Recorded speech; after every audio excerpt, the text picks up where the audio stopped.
Bonjour, bienvenue sur ma chaîne. Aujourd'hui, je vais vous parler de 6 erreurs très fréquentes que je vois chez les gens qui débutent l'alimentation cétogène. Donc, l'erreur numéro 1, c'est de ne pas manger assez de lipides. Donc, vous avez peur du gras, c'est normal, on nous a fait extrêmement peur avec le gras depuis les 50 dernières années. Donc, on pense que c'est le gras qui est responsable des maladies cardiovasculaires, on pense que c'est le gras qui va nous faire engraisser. Malheureusement, c'est des mythes. Donc, le gras saturé, c'est un excellent gras pour la santé.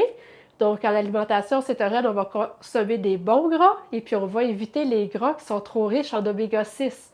Donc, comme l'huile de canola, l'huile de tournesol, l'huile de maïs, l'huile de soya. Donc, ça, c'est des huiles qui sont inflammatoires. Donc, ceux-là, on ne va pas les consommer. Donc, on consomme seulement des bons gras. Puis, pourquoi c'est si important de manger du gras? C'est que le corps, il fait de l'énergie soit à partir des glucides ou soit à partir des lipides. Donc, avec l'alimentation cétogène, en coupant les glucides à moins de 20 grammes par jour, on tombe en cétose, c'est-à-dire que mon corps fait de l'énergie à partir du gras. Donc, dès qu'on mange, on sécrète de l'insuline. Puis l'insuline, qu'est-ce qu'elle fait? C'est qu'elle bloque mon accès à mes réserves de gras. Donc là, mon corps ne peut plus faire de l'énergie à partir de mes réserves. Et puis là, je n'en ai pas donné dans mon assiette. Je lui ai donné que des protéines et puis un peu de glucides. Donc là, il n'y a plus rien pour faire de l'énergie. Donc là, je vais me sentir fatiguée. Donc oui, il serait capable de faire de l'énergie à partir des protéines, mais c'est un processus complexe. Puis le corps, il n'aime vraiment pas ça, faire ça. Il va faire de l'énergie à partir des protéines là, en dernier recours. Donc, qu'est-ce qu'il va faire? Le temps que l'insuline circule dans votre sang puis que les réserves de gras sont bloquées, bien, il va ralentir votre métabolisme. Puis c'est ça qu'on ne veut pas. Parce que quand on ralentit le métabolisme, ça devient très, très difficile de perdre du poids. Parce que là, le corps, il va réduire son besoin d'énergie au minimum. Donc, vous allez avoir froid, vous allez avoir faim, vous allez vous sentir fatigué. Donc, c'est juste parce que vous ne mangez pas assez de gras. Et puis, quand on dit de manger des lipides, c'est pas une quantité exagérée, là. Donc, le minimum, c'est 30 grammes de lipides par repas. Donc, ça représente environ une cuillère à soupe de beurre sur vos légumes verts, une cuillère à soupe d'huile d'olive sur votre salade verte, et puis vous allez avoir le minimum de lipides que vous avez besoin pour votre repas. Ça peut être de manger un avocat, manger des noix. Donc, c'est très facile de manger le 30 grammes de lipides par repas. C'est vraiment pas une quantité exagérée, puis on n'est pas obligé de boire des verres d'huile d'olive. La deuxième erreur, c'est de ne pas consommer suffisamment de sel et d'électrolytes.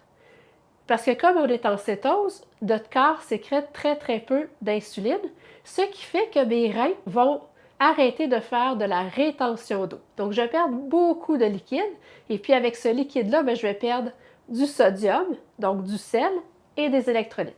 Donc, si je ne rebalance pas le sel et les électrolytes, je vais avoir des symptômes désagréables. Donc, je vais avoir mal à la tête, mal au cœur, je vais être étourdie, je vais manquer d'énergie. Donc, il y a beaucoup de gens qui abandonnent l'alimentation cétogène à cause de ces symptômes-là. Quand dans le fond, c'est vraiment simple à régler. Il suffit de prendre de 1 à 2 cuillères à thé de sel par jour, de prendre du magnésium et des électrolytes. Donc ça, on doit faire ça à tous les jours. Le potassium est important aussi. Donc c'est pour ça que c'est important de manger des légumes verts.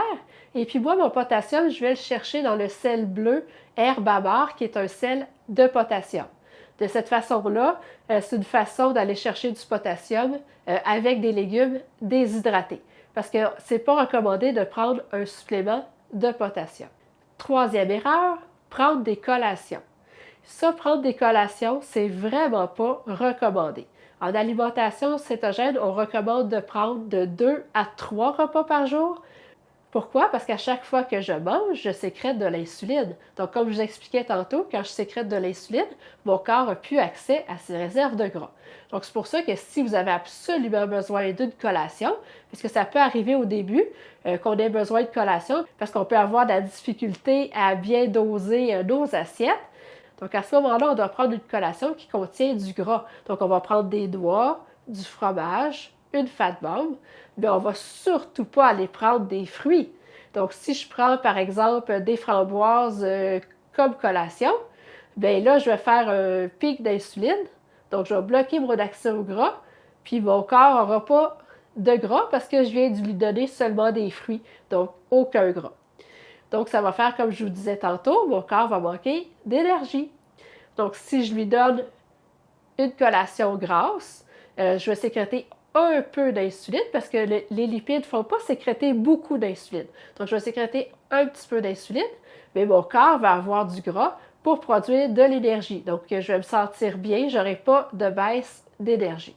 Si vous avez faim entre 2 repas, commencez par boire un verre d'eau. Essayez de vous tenir occupé. Des fois, c'est juste une habitude qu'on a de prendre une collation qui fait qu'on a faim, mais ce n'est pas vraiment une faim. Donc, si vous buvez un verre d'eau et puis que la faim s'en va, c'est parce que vous n'aviez pas faim. Ou si vous vous tenez occupé et puis que vous oubliez que vous avez faim, c'est parce que c'était un faux signal de faim. C'est vraiment très important d'éviter les collations le soir. Donc, si vous avez besoin d'une collation entre le dîner et le souper, c'est moins grave que si vous grignotez durant la soirée. Parce que la période de jeûne qu'on a entre le souper et le déjeuner, elle est super importante. Donc, il faut vraiment éviter de manger entre le souper et le déjeuner. Ça va me donner une période de 12 heures, 16 heures, 18 heures, selon votre appétit. Parce que si vous avez faim, vous devez manger, mais si vous n'avez pas faim, vous ne mangez pas. Donc, tranquillement, avec le temps, votre période de jeûne va s'allonger naturellement. Et puis, bien, cette période de jeûne-là, elle est très, très bénéfique parce que là, je suis 12 heures ou jusqu'à 18 heures avec aucun insuline qui va circuler. Donc là, en n'ayant pas d'insuline, mon corps a vraiment accès à ses réserves de gras. Donc, à ce moment-là, ça va m'aider à perdre du poids, puis ça va m'aider à guérir la résistance à l'insuline. Donc, c'est vraiment très bénéfique.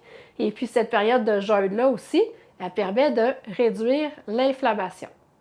4e erreur, se comparer. Donc, souvent, les gens vont se comparer aux autres. Donc, ils vont se comparer à quelqu'un qu'ils ont vu sur Facebook, à la voisine. Donc, ils vont être déçus parce qu'eux, ils ne perdent pas du poids aussi vite que la voisine. Donc, ils pensent que l'alimentation cétogène, c'est pas fait pour eux autres.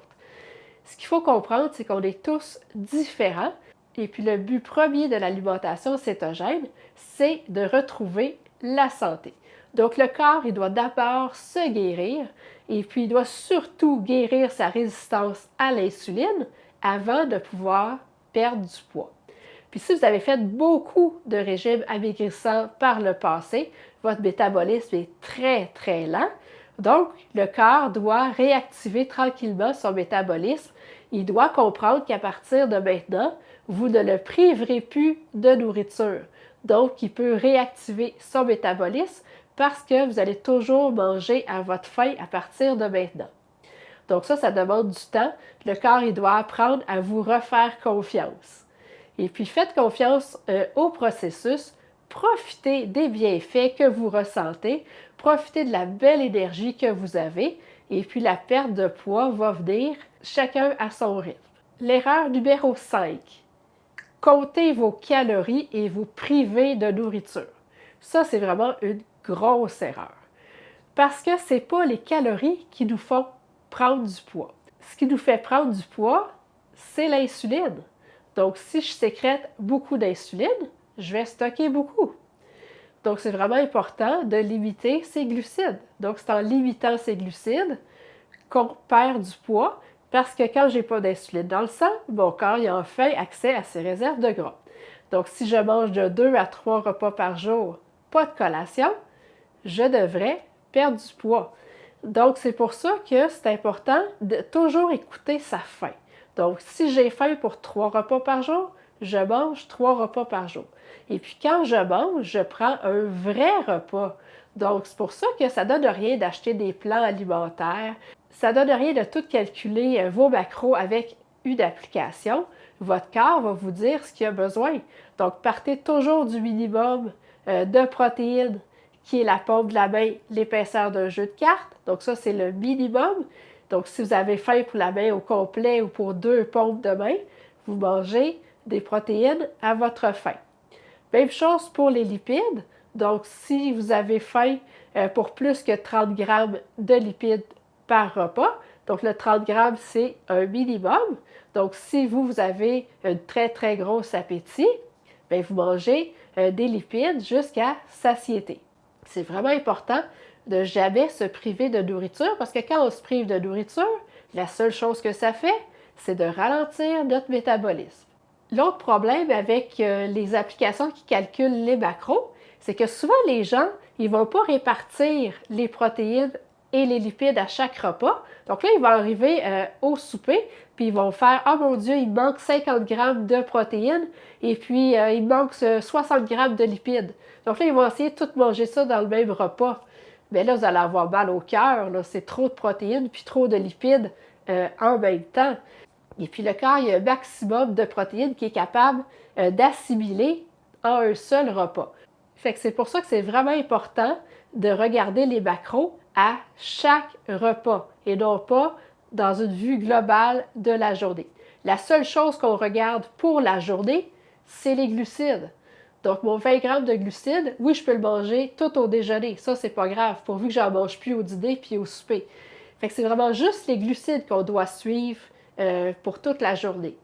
Parce que là, c'est important de ne pas dépasser autant que possible le 20 grammes de glucides dans la journée.